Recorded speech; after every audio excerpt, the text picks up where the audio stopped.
Okay, let's begin the practice. Please sit comfortably and try to keep your back straight as much as possible.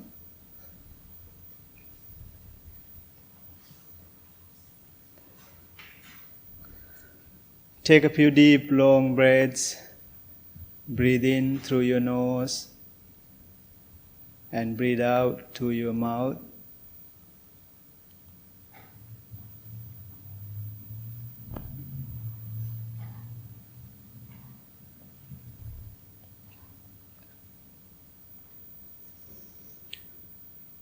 Gently close your eyes if you wish.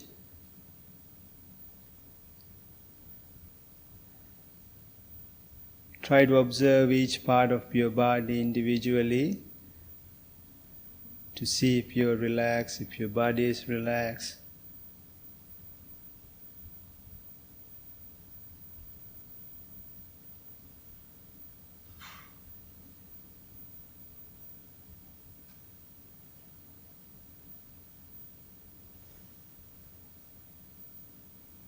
It's a wonderful day. It's a wonderful morning. And you all are here to share love and compassion, develop loving kindness, mindfulness within self, and send your love and compassion towards others. Have a good intent to use this time usefully and mindfully.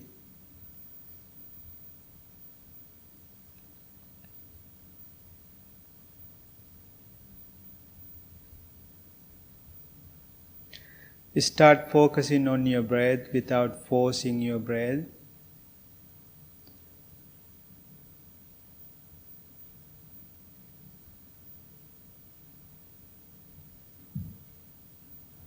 And if you feel like you have to move to get relaxed, please do so.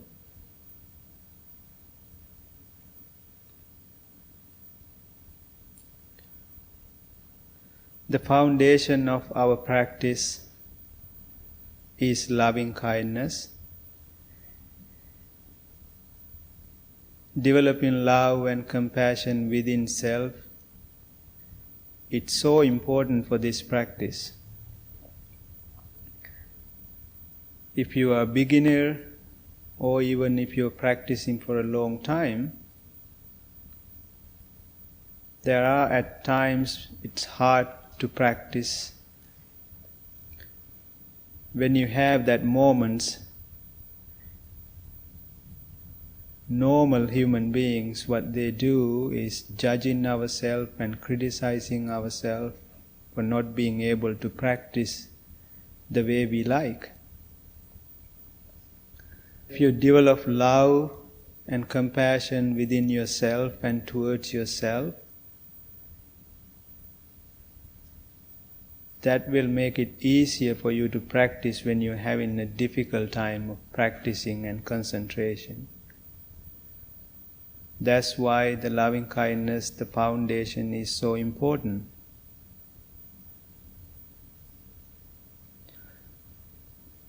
Sometimes we have a difficulty of developing love and compassion towards ourselves because we all like to be perfect, yet we are not perfect. And if you can accept as who you are, and if you can accept the practice as it is, and if you're willing to keep developing the practice that you have, that's what you should do. In order to do that, it's so important that we be friends with ourselves. We are friends with our own breath.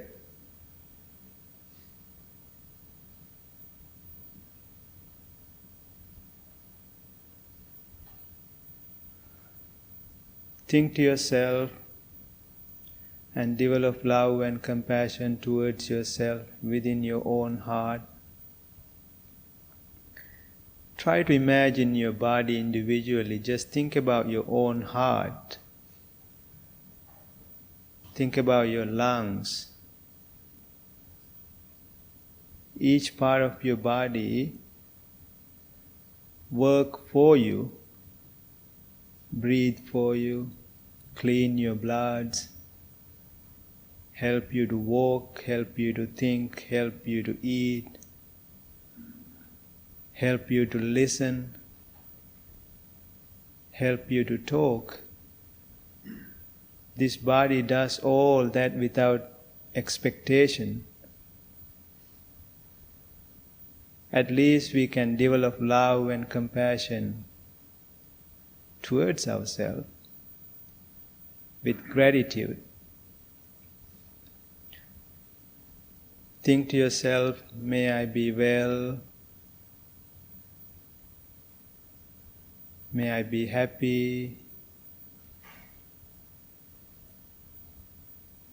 may I be peaceful,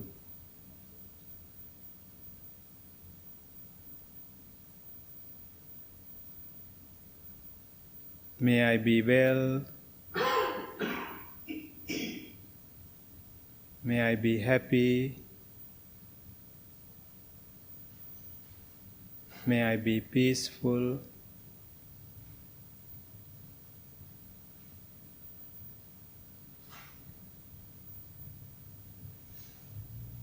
may I be well,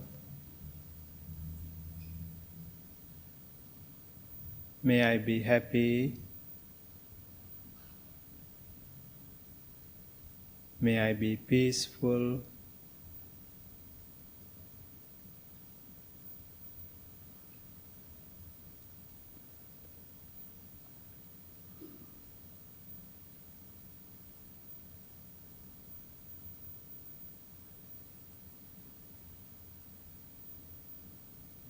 the reason we want to develop love and compassion within ourselves, once you truly feel the love, it's so much easier to give it to someone else without any condition. It's like a picture frame. You can add more pictures into the frame without changing the frame. You can add different pictures. The love and compassion, the loving kindness should be like that. Once you develop the true love, you should be able to even add the people you don't like and still send that love and compassion without judging.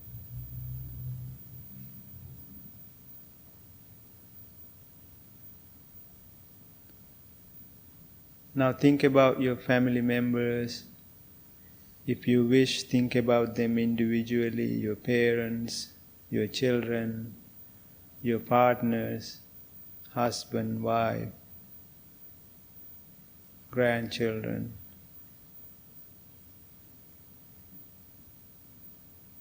Sometimes we have a difficult family members that in our families it's hard to develop love and compassion.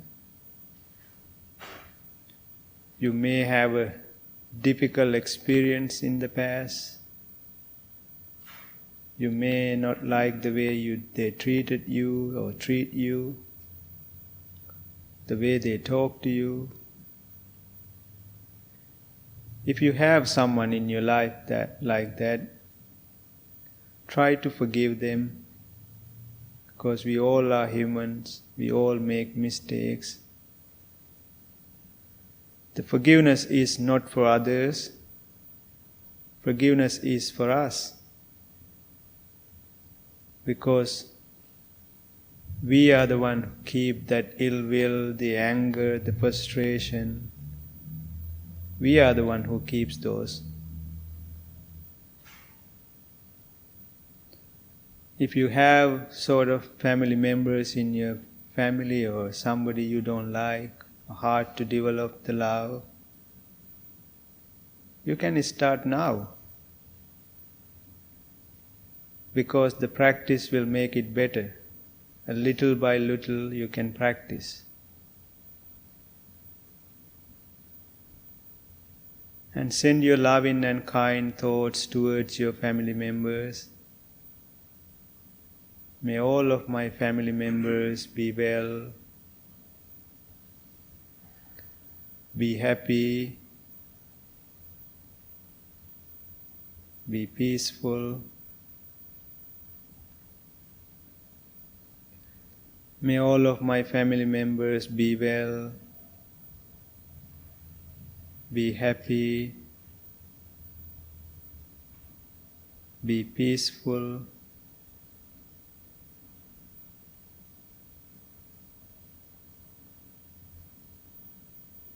May all of my family members be well, be happy, be peaceful.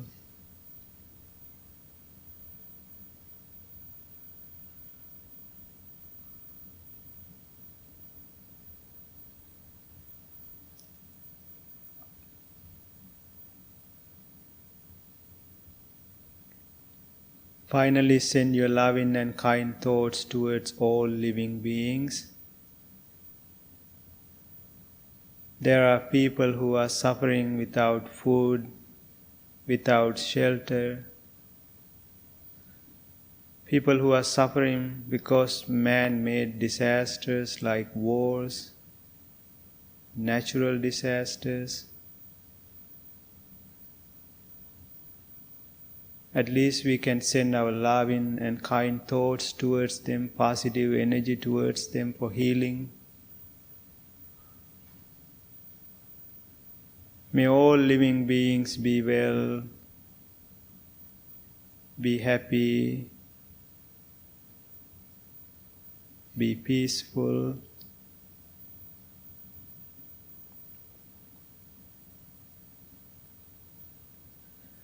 May all living beings be well, be happy, be peaceful.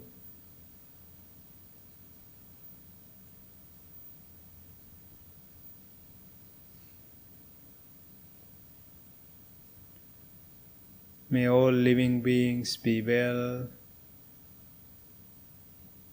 be happy, be peaceful.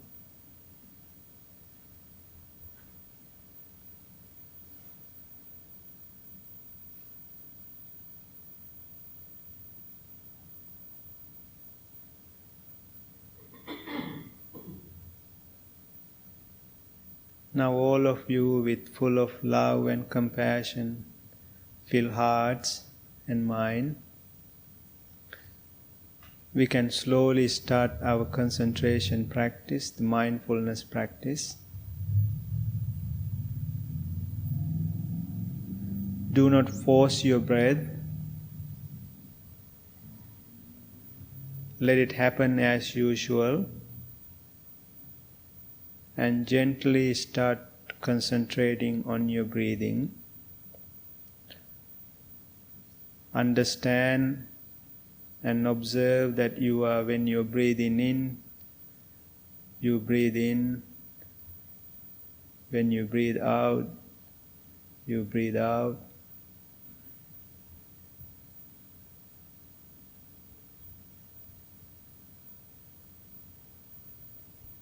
You will start to feel the difference in your breaths, different sensations.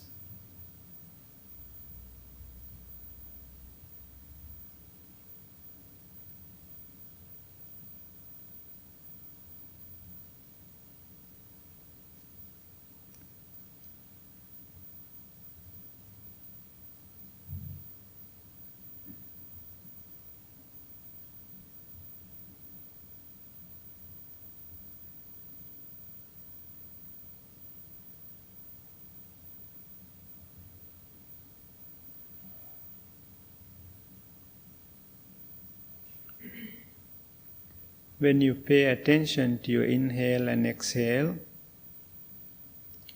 you can start to feel the sensation of your breathing.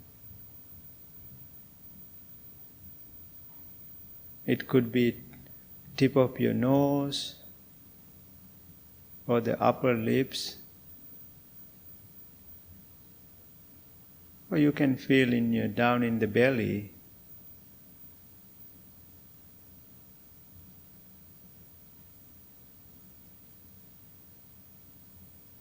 Wherever you feel that sensation, once you start to feel that, you start to concentrate on that part of the body and how you feel. Observe the different sensations.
Are you in the present moment? Or is your mind wandering?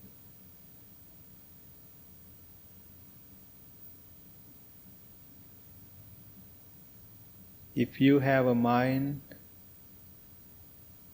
it will wander. That's the nature of the mind. When you meditate, you should not try to stop your thoughts. If you feel like you are distracted, if you feel like you want to open your eyes, it is okay. If you want to move a little bit to get more comfortable, that is okay. Do not try to stop your thoughts. Simply observe them and acknowledge that you are distracted with your thoughts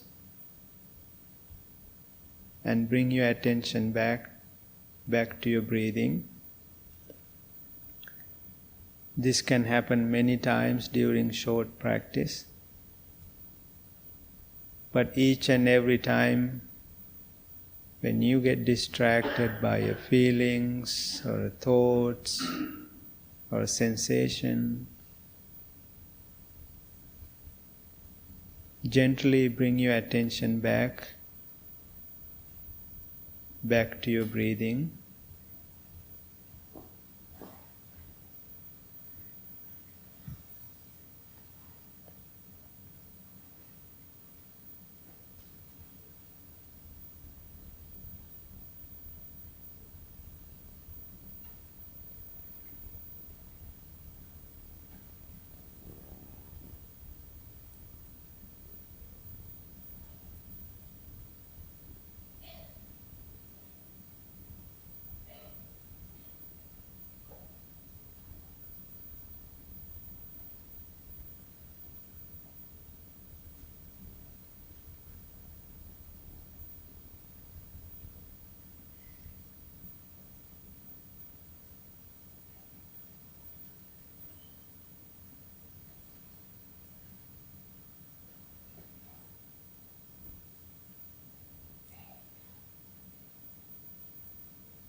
Please bring your palms together in front of your heart.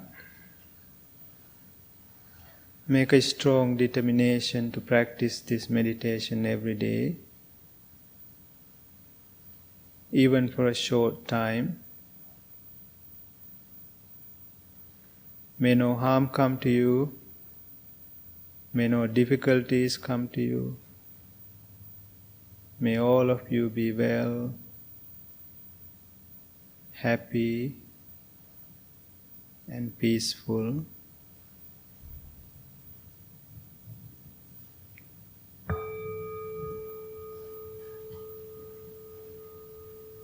Please open your eyes.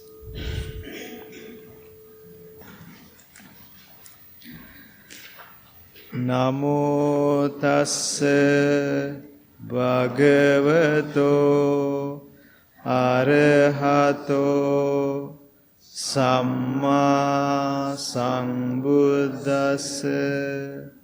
Namo tassa bhagavato arahato samma sambuddhassa.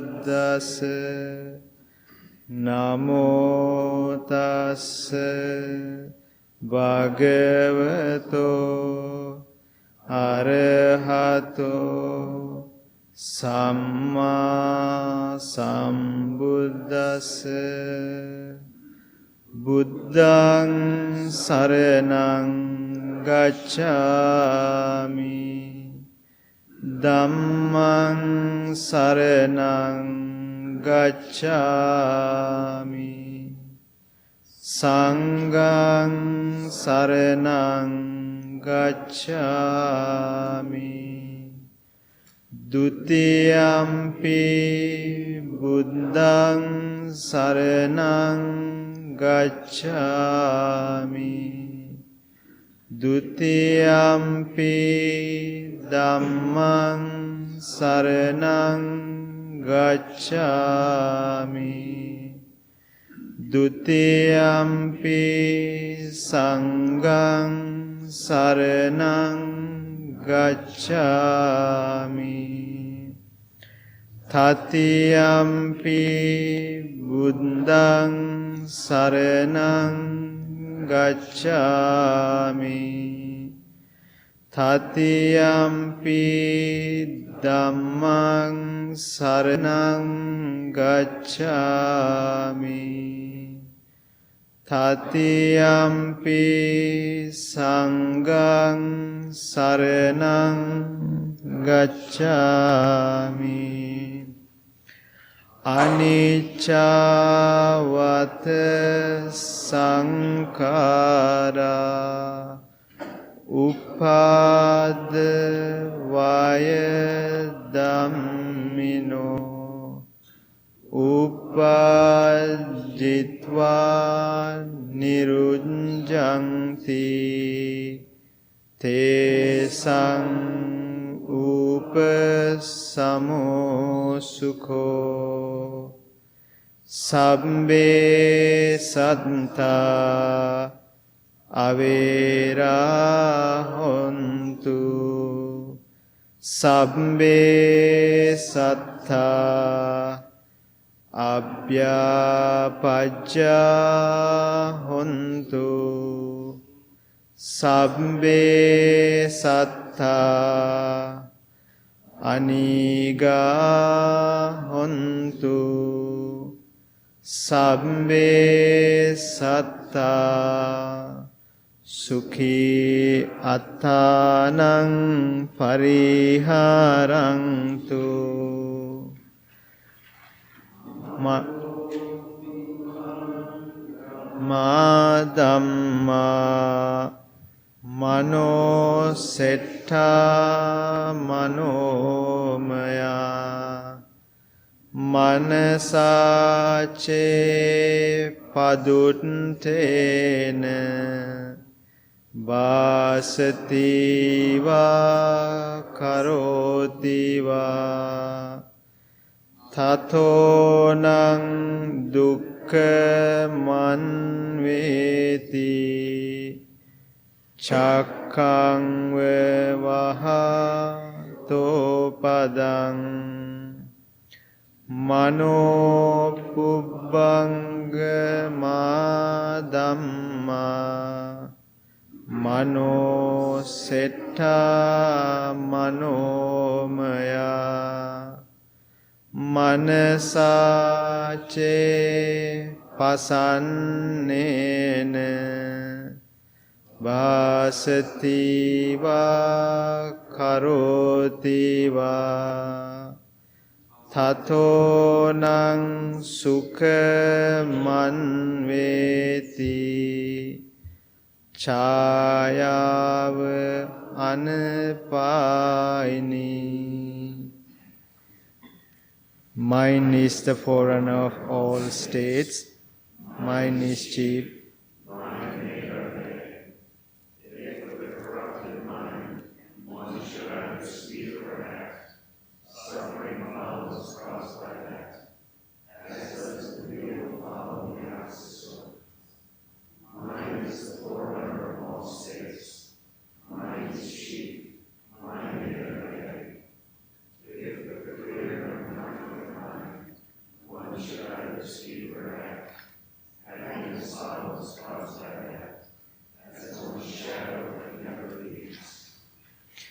We believe in generosity towards others.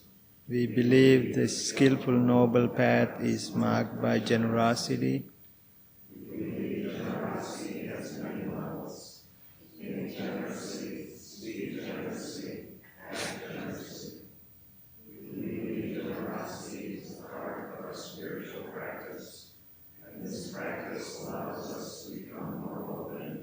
accepting, and forgiving.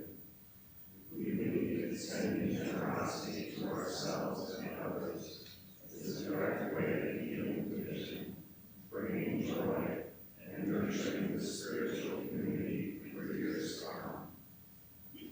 My wish.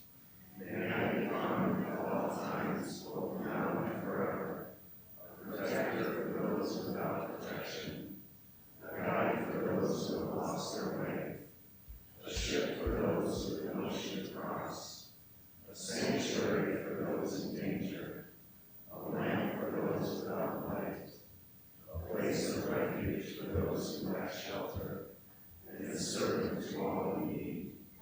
By means of this meritorious deed, may I never join with the unwise, only the wise, until the time I have taken the vow.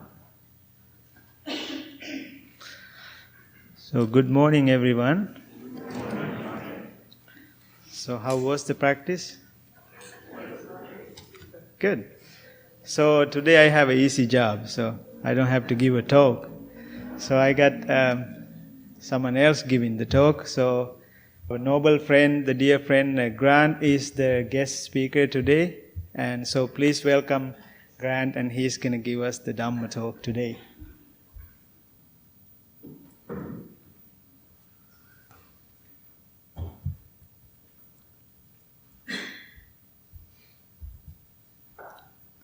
One, two. Can everybody hear me? Okay, good. I don't know that I need a microphone all the time, so I got to probably speak a little bit softer. So my apologies if I kind of blow anyone's eardrums out or anything this morning. It's just such an honor to be asked to come up here and give the Dharma talk.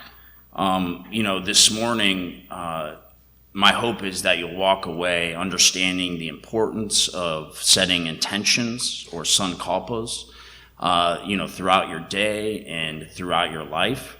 And while everybody's kind of in a nice, mindful state right now, I'm going to quickly kind of define intention setting, and then have you guys set an intention for how you want to listen to me talk this morning. Because I don't know about you, but I often come in here and, very much get into the meditation, or the Dharma talk, but oftentimes I need to push myself a little harder to be more present for one or the other. Sometimes when the Dharma talk starts, I'm just like a potato sitting there, not really listening and taking things in. And so it can be helpful for me to say, my intention is to really listen to Bhante with my whole body, or whatever that is that I might need that morning. What do I need to take away from this? And so when we set an intention, and I'll use the word sankalpa sometimes too, it's kind of the fancier Buddhist word for intention. And what a sankalpa is it's a goal, it's your highest resolve, it's what you want to see happen, it's just how you want to show up, an attitude you want to embody. It's a wide-ranging definition. And so while we're all sitting here mindfully, let's all I want to invite you can gently shut your eyes or leave them open. And let's all just set an intention for how we want to be. Go ahead and bring your intention into your mind. I intend to, or you can say it as if it's already true, I am listening with my whole body. Just go ahead and maybe repeat it to yourself in your mind, and just let it go into the ethers of your consciousness.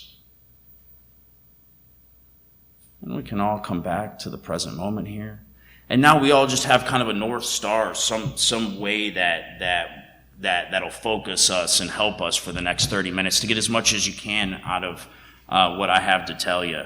And what I have to tell you isn't, all from my head, the things I've learned. I'm trying to really speak from my heart. And I go through this whole thing whenever I get asked to give a Dharma talk.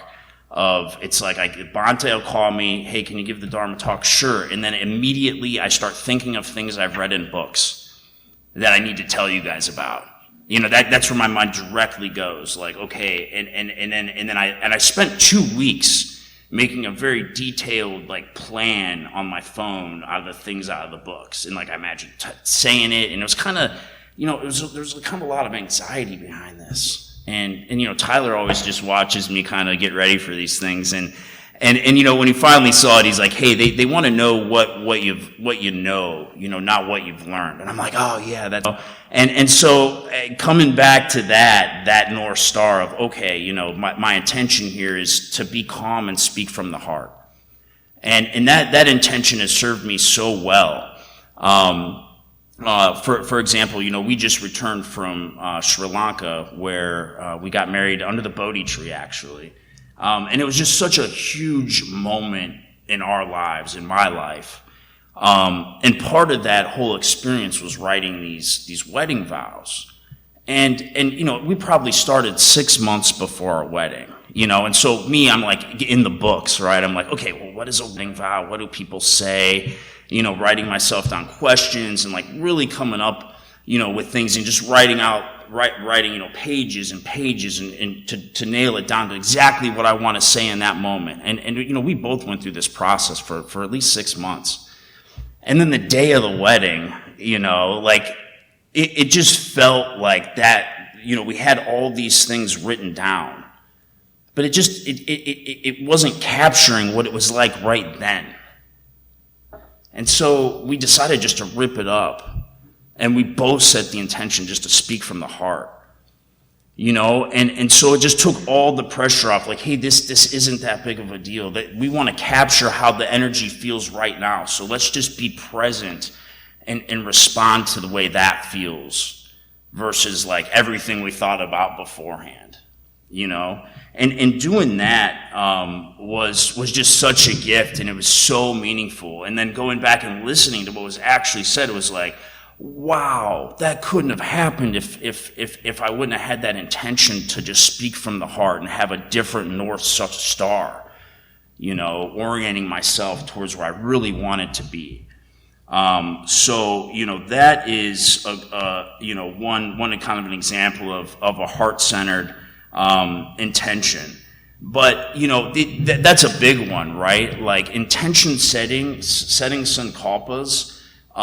You know, I find that it really helps with the process of change. You know, everything's changing all the time, including us, our lives. There's constantly new demands placed on us, new things we need to know and learn, and ways we need to show up and talk to this person like this, and, you know, work through this tough experience from my past.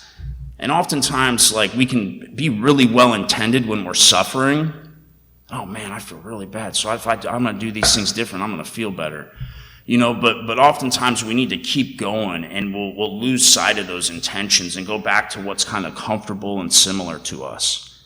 You know, I do that all the time. And so the one way that I've found to really fuel my own change process and to keep myself in contact with the things that are really important to me is to set an intention every day, every morning. And so this is like a habit I started. You know, it's like the opposite of smoking, right? It's like, it's something that's so good for me, and it can be so, it took a while to get that habit going of, waking up and, you know, throughout my morning, hey, this is how I want to show up.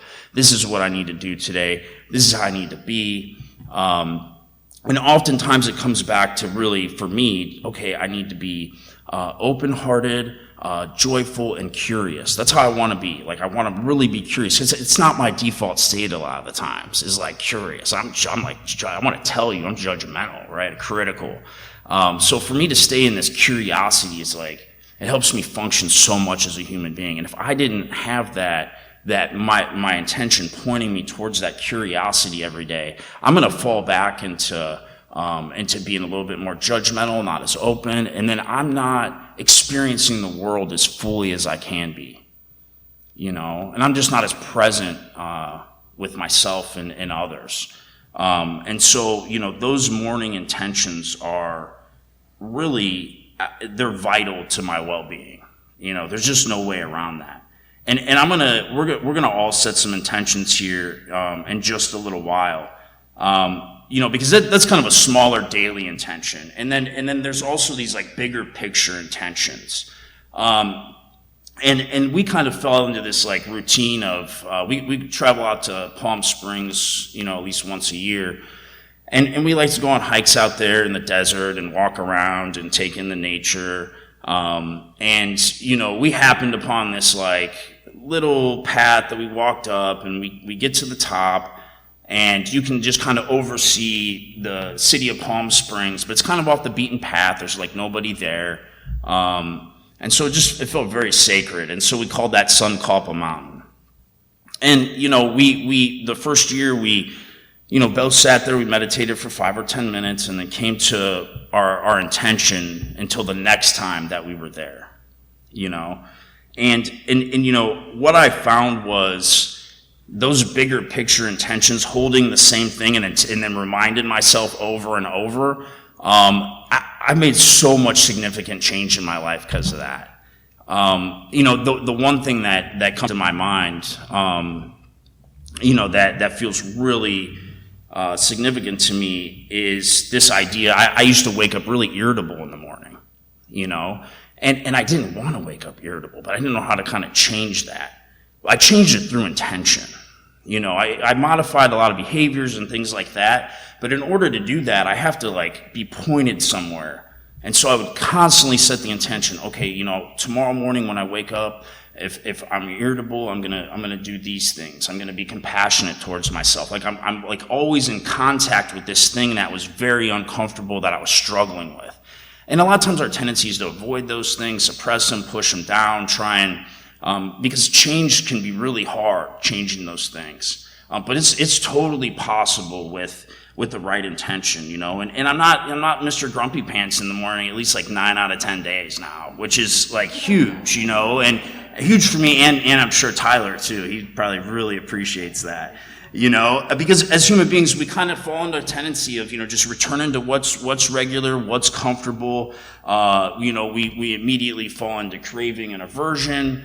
You know, and, you know, especially with the example of the Dharma talk, just sitting there in the chair, you know, like wanting to wiggle around a little bit or feeling uncomfortable, needing to get up and go do something. We're always reacting to craving and aversion all the time. You know, and those intentions can really help us stay grounded and not have to react to those things as much. So, you know, I'm sitting up here, you know, telling you all these things, right? And one of the things that attracted me to Buddhism was, like, it wasn't just people saying, oh, you know, like, this is the right way, do this, do that, you know, think this way, think that way. No, it was like, hey, you know, I want to invite you to try this on and see how it works for you, you know? And so we, like, in Buddhism, it's all about direct experiencing. You know, the Buddha's like, don't believe me, kind of try this on for yourself. So that's just such an important part of this is not just the head part, but the heart part and the doing part, the experiencing part. You know, because the longer you hold something in awareness, the longer you practice at it, the more skillful you get at it, you know, setting intentions included. You know, when I first started doing that, setting intentions, like, I did not feel very skillful at it. I would forget them. I would feel like, you know, just a little out of my element, you know, because I'm doing something new, you know, and of course I'm going to feel that way. You know, so it's like allowing myself to work through that initial discomfort of a new practice and a new routine, and then making it mine and like fully embodying it. You know, so it's like if I come up here and like tell you whatever it is out of the book, you know, or what I know, no matter what it is, you're going to take that information in, and then you can practice it, become more skillful at it, and make it your own, and then tell somebody else about it in a completely different way than I did. You know, and that's the beauty of this thing, is that, like, you know, it's we all can kind of help each other, and we can all establish our own practices that are going to benefit our lives. You know, and then you practice that over and over and over again with intention, with effort, with consistency over time. And you know, you can significantly help yourself and the people around you, you know, feel happier, more present, more joyful, all of those things. So, you know, I guess now what I want to do is we're going to kind of all set some intentions, for ourselves this morning. And so, again, I just want to invite everybody, you can either go inside, and when I say go inside, you can make contact with your inner world. Maybe take another couple nice deep breaths in through the nose, filling the belly and lungs with air. Then a long, slow breath out of the mouth.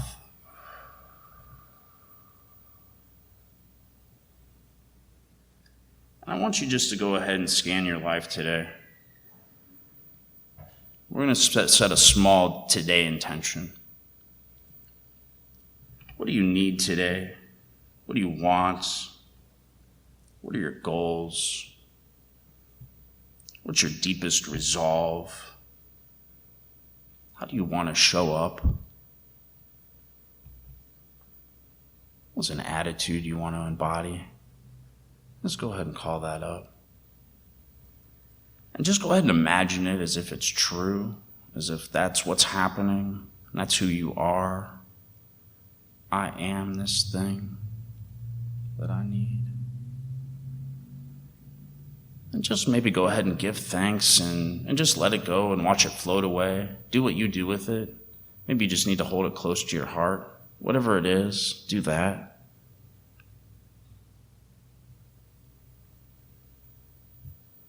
Let's go ahead and just go a little bit bigger picture. You know, and you're thinking of the thing here that's maybe a long-standing issue you're working on. You know, you got to go see this person in a couple weeks that's going to be really complicated. You know, what do you need? How do you want to show up? What's your deepest resolve, goal? What's your intention for this bigger picture? Larger thing. Go ahead and bring that into your mind as if it's true, as if it's happening. Feel it through all 5 of your senses. You can see, hear, taste, touch, all of it. Feel it in your body.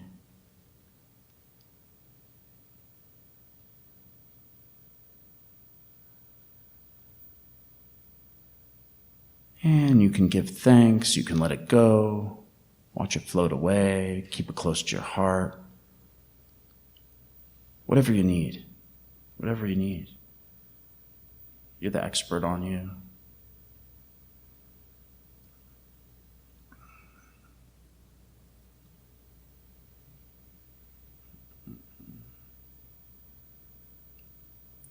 So this practice of setting intention, I want to encourage everybody to, play around with this throughout your week. What would happen if every day you set an intention and then tried your best to hold it with the understanding that, hey, you're going to forget, you're human, you're going to blow it over and over again, right? But intention gives you lots of times to hold that thing a little bit closer and get a little bit closer to being to embodying the qualities and characteristics that you want to in that moment. So that is my talk on intention setting for the day. Thank you so much for allowing me to be here.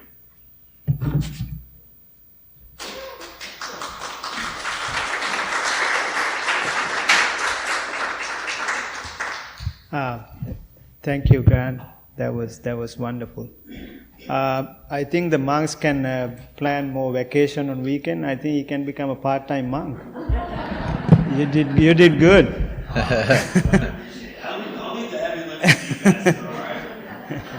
So, is there anybody new today? Oh, yeah. Excellent. Please say your name. My name's Chris. Hi, Chris. Welcome. Hi, Chris. Thank you. Welcome. Yeah. Hi, Abby. Welcome. Yes. Mahinder. Hi, thank welcome. you. Welcome to the temple. Yeah. Hi, Alexis. Welcome. Welcome. Yeah. All okay, right. It's all yours. Who went to the farmer's market last weekend? Yay! There was a line at about 11:10, so we know that worked pretty good for us. This will be our second week at the farmer's market. We're going to be there all year. And I think that when we sat down and planned how much work it would be, we underestimated by about 15 times. So when you eat the food, know that it is just filled with love and devotion and service by so many people. We're really grateful, and we need more people. So if you want to give a round of volunteering, if you need some intention setting around cutting vegetables, we need that. If you would like to schlep stuff back and forth from here to the square, we need that. And then if you'd like to work the booth, we really need that. So we'd be grateful for any help if you want to sign up. A couple things.